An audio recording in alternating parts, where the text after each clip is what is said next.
Hello, this is Bobby Cappuccio, co-founder of PTA Global, bringing you 10 things that you can do within the reassessment to keep your client progressing towards the fulfillment of his or her goal. Now, I know we've all had the experience, I know I have, of you get a client in and they are just completely on fire. They're sitting there in the orientation and you're thinking, this person is destined to succeed. They really want it badly. And they come in and you have a great first session, second session, and then next thing you know, that client goes into the witness protection program and you can't get a hold of them and you're scratching your head thinking, that's interesting. I was sure Jane was going to last at least a week. But what happens when it's not a week, but it's a month, 3 months, 6 months into your client's training program? They're doing fantastic, they seem to be enjoying the sessions, and then something happens and they're gone. See, just because somebody's in the action phase of the trans-theoretical model doesn't mean that exercise has become something beyond what they do towards who they are as an individual. So we could still lose them. So in the reassessment, it's important to begin with keeping this person engaged and having fun and making sure the exercise is not only productive, but it's something that they don't have to do every day. They get to do it every day. It pulls them into the facility. It's not something they have to push themselves to do. And that's why we ask on the Kaizen 6, what aspect of training have you enjoyed the most? Because think about it, we don't have to motivate people to go on holiday, we don't have to motivate them to go out to dinner, but these are things that cost time, energy, and money, yet people continually do them even in an economic downturn because it feels good. So number one, what feels the best to the client about training? Let's get crystal clear so we can duplicate it session by session, pulling them in, not having them have to psychologically push themselves to the gym because that's just not sustainable long term. Number two is we're going to assess what are they most proud of so far. So if I'm sitting across from John and John's been training with me for 3 months and he's made some measurable changes objectively and he feels good about those changes subjectively, one thing that I want to crystallize is, John, what changes do you feel you've made? Not me telling him, well, take a look at your body fat percentage, take a look at the changes in your resting heart rate. He knows this, but what changes have you made and what do you think are the most significant changes? And further, what has happened over the past 3 months that you're most proud of? See, if we can get somebody to frequently acknowledge themselves as an achiever in the present by reflecting on accomplishments they've made in the past, we can increase their level of self-efficacy for what they're capable of in the future. Beyond that, John, you said that you're most proud of changes A, B, and C.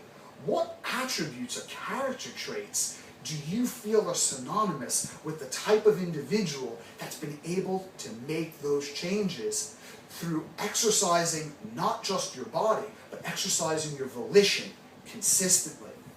Have this person appraise the type of character and the type of attributes that they had to draw upon in order to get the job done and get the job done continually. And we could use that information as we go on to point number 3 in a coaching reassessment, which is formal statements of commitment. Now, let's say John's attributes that he listed for himself is, I'm someone who's disciplined, I'm someone who's committed, I demonstrated that I follow through, and I'm motivated. Great, well, let's take those 4 attributes, and given those 4 attributes, what future goals can we apply that to in the next 3 months? So we've had a great 3 months in the past. What about the 3 coming months? Given the attributes that you say you've demonstrated by achieving A, B, and C, what are some goals that we can apply that to in the next 3 months? And that's really powerful because when John lists a goal, have John write it down. Remember, we learned in the curriculum about cognitive dissonance, which is the emotional duress that ensues from holding two opposing viewpoints in mind.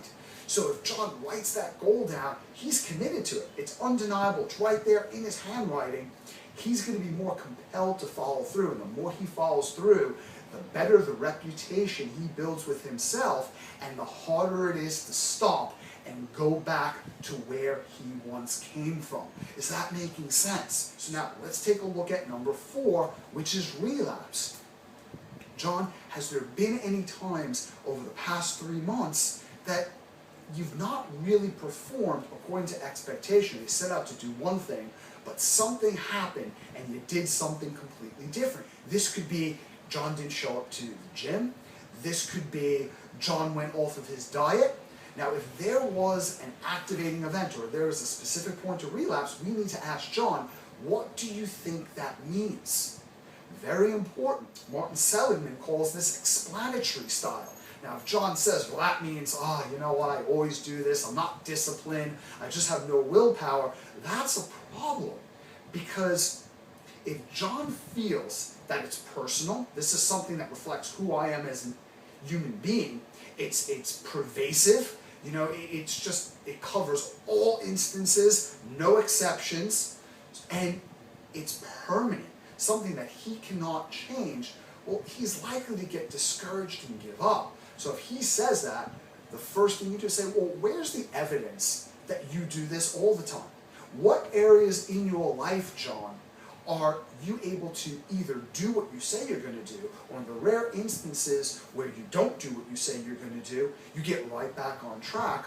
Why is health and fitness different than, let's say, work or family, whatever he says? Are you not the same person inside the gym that you are outside? Please explain. Or another question you can ask is, have you ever seen someone who's really successful in what it is they do, but sometimes they just fall off track?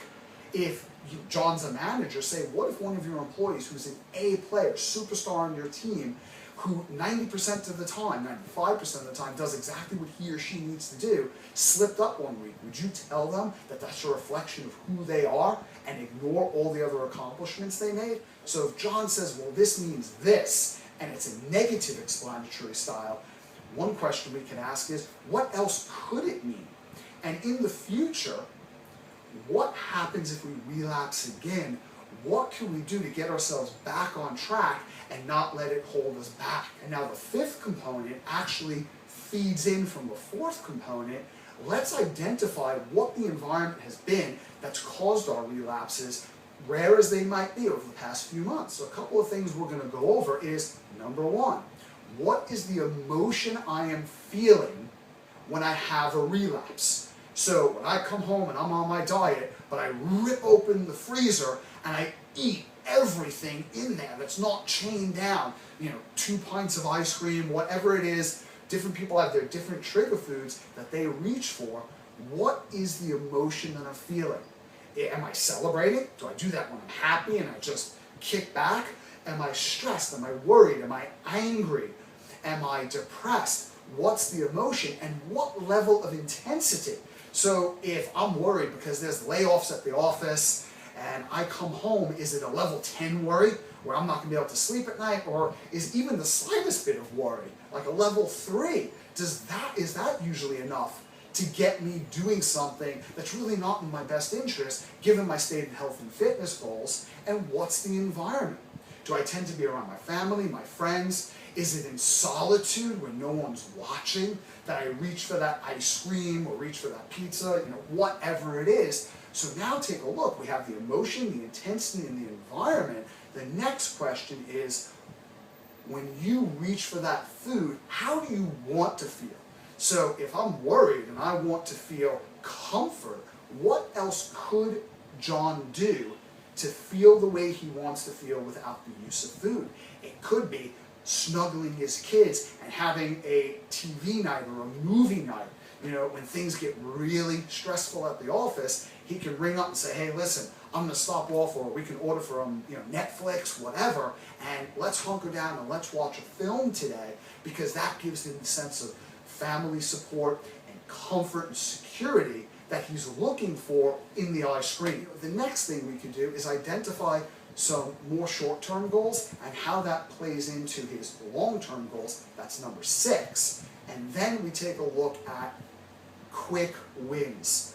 What is it that John can do every single day to feel like a winner? And this is simple. John, what is it that every single day you could do that's related to your health and fitness goals? What are some simple things that I might have overlooked in the session that you really feel good about when you go home at the end of the day? Give John some quick wins inside his session that he can go home and feel great about. Another great question to identify that is, John, what has to happen over the course of 55 minutes or an hour session for you to walk out of here and go, wow, that was worth my while. I performed really well. I consider that session and myself, by extension, a success. And then what we want to do in the next point, number 8, is start to encourage group support. You know, this is back in the Kaizen 6. Who else has noticed the changes that you've made? Is it spouse? Is it family? Is it friends? You know, in what ways can you enlist social support? So let's say when John's going out and he goes out to one of his favorite restaurants and dessert is something that gives him a hard time. Start letting people know what you're doing and what your progress has meant to you. See, in the beginning, people try to derail you for a lot of different reasons that are outside the scope of this video. But one of the things that happens is a lot of times people don't know how serious you are because you're getting started. It's different 3 months in, where this isn't something you're going to do. This is something you've been doing. You can tell them how much that means and what they can do to help you go even further with your goals. And that might be, next time you order, dessert, somebody might say, hey, you know what? John, before you order that dessert, is that what you require given your health and fitness goals? And it's different for each and every person. So, you've got family support, you've got environmental support, which would be the next key component. And environmental support might be for John, we've been training for 3 months. What type of activities do you do outside the gym that, again, you associate with a lot of fun? So if John's someone who doesn't garden on his own, he belongs to some type of sports team outside on the weekends, maybe recommend a group exercise class, because that type of psychosocial dynamic and a sense of belonging, a reference group of people who are highly motivated to achieve a fitness-based goal could keep him in the game. Groups are powerful. Think about what we talked about inside the curriculum. Dr. David McClellan, in over 20 years of research at Harvard University, comes up with affiliation theory. And the bottom line of affiliation theory is you take on the behaviors that are most similar to the people you're around most. Create environmental support in the gym by giving John another reference group. Then finally, number 10 is intrinsic motivation. So John, you've accomplished A, B, and C. Beyond what you want to do and how you want to feel or look, who is it that you want to be? And that type of person, where does exercise fit into what it is they do every day? Their psychological makeup, their persona. Because again, every time when we set goals for John, we're asking him to step out and do something he has never done before. Now hopefully if we can progressively give him many short-term wins and point them out in the reassessment, he builds self-efficacy gradually.